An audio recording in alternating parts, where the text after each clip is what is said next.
இங்க நேபாளிங்களோட குடோன் எங்க இருக்கு? உன்கிட்ட தான் கேட்கிறேன், பேச மாட்டியா? நீ நேபாளி தானே? நேபாளி. பிளாட்ஃபார்ம்ல கம்பளி சொட்டர் விற்கிறவன் தானே? உங்க துணிகளை வச்சிருக்கிற குடோன் எங்க இருக்கு? இத எங்க இருந்து எடுத்துட்டு வர? அங்க. சரி, உன் கூட கம்பளி விற்கிற வாங்கோட வீடு எதுன்னு தெரியுமா? வாங்? ஆமா. சீதாராமன் வாங்கோ.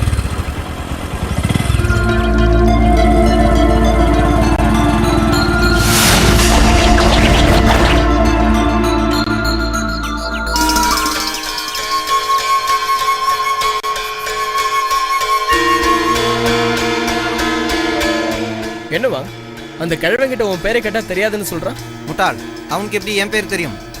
நான் அவன் கூட கம்பளி விற்கிற நேபாளியா தானே இங்கே தங்கியிருக்கேன். ஏன் ஒரிஜினல் பேர் அவனுக்கு தெரியாது? உட்கார். இந்திராணி வீட்டுக்கு போறதுக்கு தேவானி உனக்கு ஹெல்ப் பண்ணாலா? ஹெல்ப் பண்ணா, ஆனா ரொம்ப கஷ்டப்பட்டு சமாளிக்க வேண்டியதா போயிடுச்சு. பொம்பளைங்களே சமாளிக்கிறது உனக்கு கை வந்த கலையாச்சே. சரி, அந்த பீடத்தை உடச்சி பாத்தியா? உள்ள ஏதாவது சிக்கிச்சா? புதுசா ஒண்ணும் இல்லை வாங்க. சாதாரணமா சாமி சிலையை பிரதிஷ்டை செய்யறதுக்கு என்னென்ன பண்ணுவாங்களோ அது மட்டும்தான் பண்ணிருக்காங்க. பீடம் எப்படி இருந்தது? கல்லுல செஞ்ச ஸ்தாபித பீடம் தான். உள்ளே பித்தளைல செஞ்ச ஸ்ரீயந்திரம். வழக்கமா பீடத்துக்குள்ள சாதாரண கல்லு தான் வச்சிருப்பாங்க. இது முருக பீடங்கிறதுனால நவரத்ன கல்லை பதிச்சிருக்காங்க. விசேஷமா வேற எதுவும் உன் கண்ணில் படலையா? விசேஷமா ஒன்றும் இல்லை. இல்லை சீதாராமன், ஏன் கணக்கு படி விசேஷமா ஏதாவது ஒன்று அந்த பீடத்துக்குள்ளே இருந்தாகணும். இல்லையே, நல்லா பார்த்தனே. இங்க பார், விளையாடாம சொல்லு. நம்பலாம், நீயே பார்த்துக்குவாங்க. நான் 10 வருஷமா சிலை திருடுற வேலையை செஞ்சுட்டு இருக்கேன். இது வரைக்கும் எல்லா வகையான சாமி சிலைகளையும் திருடி இருக்கேன். ஒரு ஸ்தபதிக்கு எந்த அளவுக்கு சிற்ப சாஸ்திரம் தெரியுமோ அந்த அளவுக்கு எனக்கும் தெரியும். என்ன, இப்ப கற்பகிரக சிலையெல்லாம் திருடுறதே இல்லை.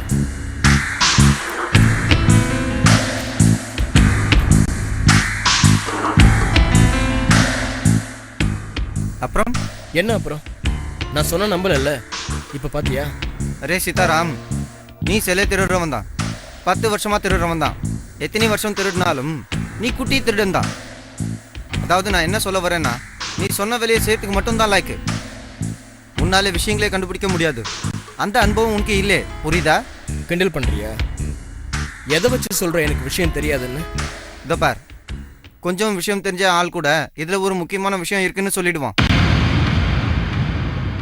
இதெல்லாம் என்ன கல்லுன்னு சொல்லு பார்ப்போம். நவரத்னங்கள். இதை கூட சொல்ல தெரியலனா நான் தொழில் செய்யறதே வேஸ்ட். நவரத்னம்னா முத்து, பவழம், வைரம், வைடூரியம், கோமேதகம், மரகதம். இப்போ மரகத கல்லுக்கு வருவோம். உனக்கு மரகத கல்லு பத்தி தெரியும்ல? எல்லா கல்லை பத்தியும் தெரியும். மரகத கல் என்ன பெரிய விஷயமா? இப்போ பெரிய விஷயம்தான்.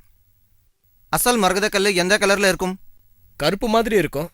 அதை திருப்பி பார்த்தா அதோட பட்ட விளிம்புல பச்சை நிறம் மின்னும்.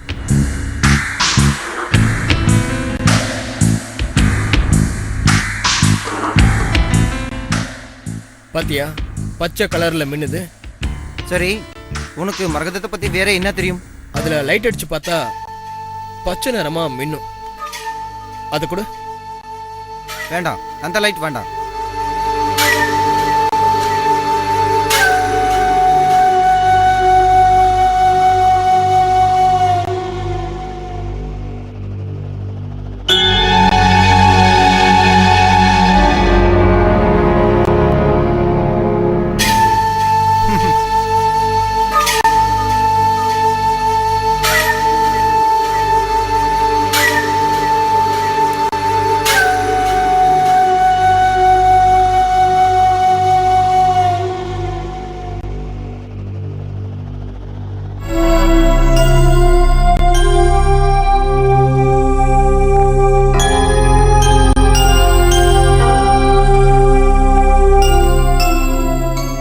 லைட் வெளிச்சம் பட்ட உடனே மின்னுன்னு சொன்னேன்.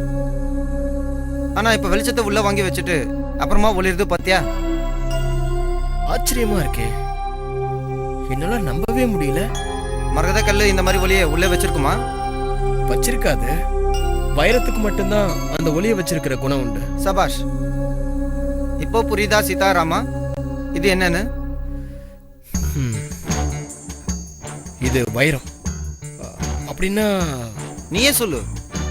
இந்த 9 நவரத்னம் கிடையாது, எல்லாமே வைரம். நவரத்னங்களோட நிறத்துல வைரத்தை வச்சிருக்காங்க. பெரிய எக்ஸ்பர்ட்னு சொன்னேன். இந்த மாதிரி நான் பார்த்ததே இல்லையே. நீ எப்படி பார்த்த உடனே கண்டுபிடிச்ச? அதான் உனக்கும் எனக்கும் உள்ள வித்தியாசம். இந்த வைரங்களே பட்டை தீட்டி இருக்காங்க, பொதுவாக மற்ற கல்லுங்களே பட்டை தீட்ட மாட்டாங்க. அதை வச்சு தான் சொன்னேன். சரி, இந்த வைரங்களை நவரத்னங்கள் மாதிரி வச்சிருக்காங்களே, எதுக்காக வித்தியாசமா வைரங்களை மட்டும் பீடத்துக்கடியில் வச்சிருக்காங்க? இந்த பீடம் இருக்கே, இந்த பீடத்தோட ஸ்தாபித லட்சணமே வித்தியாசமா இருக்கு. பொதுவா தென்னிந்திய கோயில்களில் பீடத்துக்கு அடியிலே இந்த நவரத்ன கற்களை தான் வைப்பாங்க. இந்த மாதிரி 9 வைரங்கள் இருக்காது. ஆனா எனக்கு தெரிஞ்சு 2 இடங்கள்ல இந்த மாதிரி வைரங்கள் வச்சிருக்காங்க.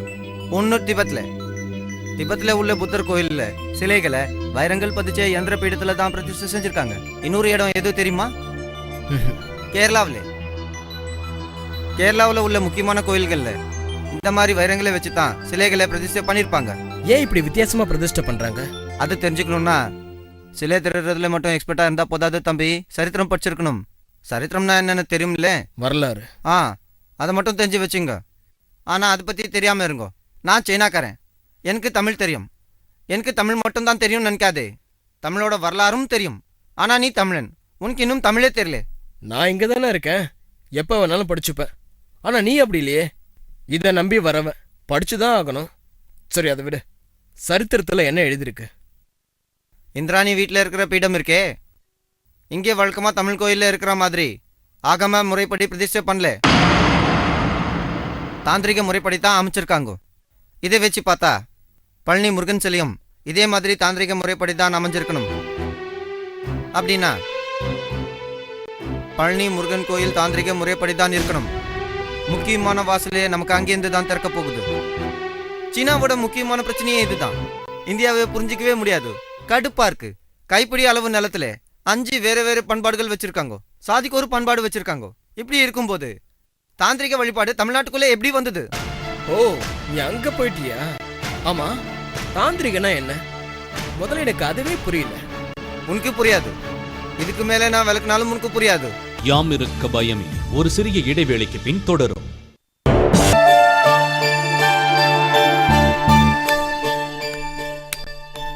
வாங்க வெற்றிவேல் சார், ரொம்ப நேரம் வெயிட் பண்ண வச்சுட்டேன்னா? அப்படிலாம் ஒன்றும் இல்லை சார். காய்ச்சல் எப்படி இருக்கு? இருக்கு சார். சரியாகலையா? டாக்டர் கிட்ட போகலாமா? வேண்டாம் சார், இந்த காய்ச்சலை நான் க்ளோஸாக வாட்ச் பண்ணிட்டு இருக்கேன். பட் உடம்புல ஸ்ட்ரென்த் இருக்காதே. அதான் இல்லை, உடம்புல ஸ்ட்ரென்த் குறைதான்னு பார்த்தா குறையவே இல்லை, பசியும் குறைய மாட்டேங்குது. பொதுவான வீக்னஸ் தான் இருக்கு.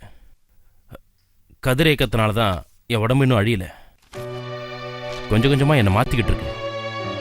அப்படி என்னை மாற்றுற பொருள் என்னன்னு வீடு ஃபுல்லாக தேடிட்டு இருக்கு.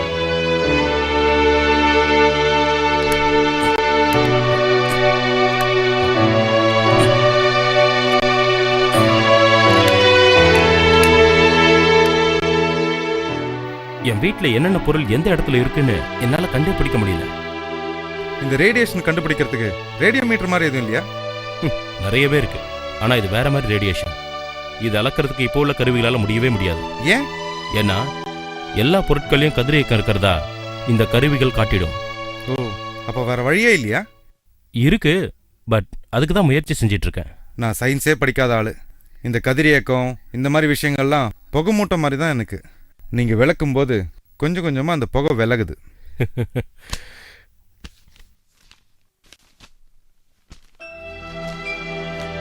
நீங்கள் என்ன தேடுறீங்க? பழைய பேப்பர் 89வது வருஷம் மார்ச் மாதம் 24ஆம் தேதி வந்தது. ஏற்கனவே படித்தது தான், நம்ம ரிசர்ச்சுக்கு உதவுமேன்னு தேடிட்டு இருக்கேன். ஏதாவது முக்கியமான விஷயம் இருக்கா? ஆச்சரியமான விஷயமே இருக்கு. இங்கே தான் எங்கேயாவது இருக்கும். மார்டின் ஃப்ளீஸ்மேன், ஸ்டான்லி பொன்சன் 2 சயின்டிஸ்ட் இருந்தாங்க. ஒரு முக்கியமான கண்டுபிடிப்பை வெளியிட்டு இருந்தாங்க.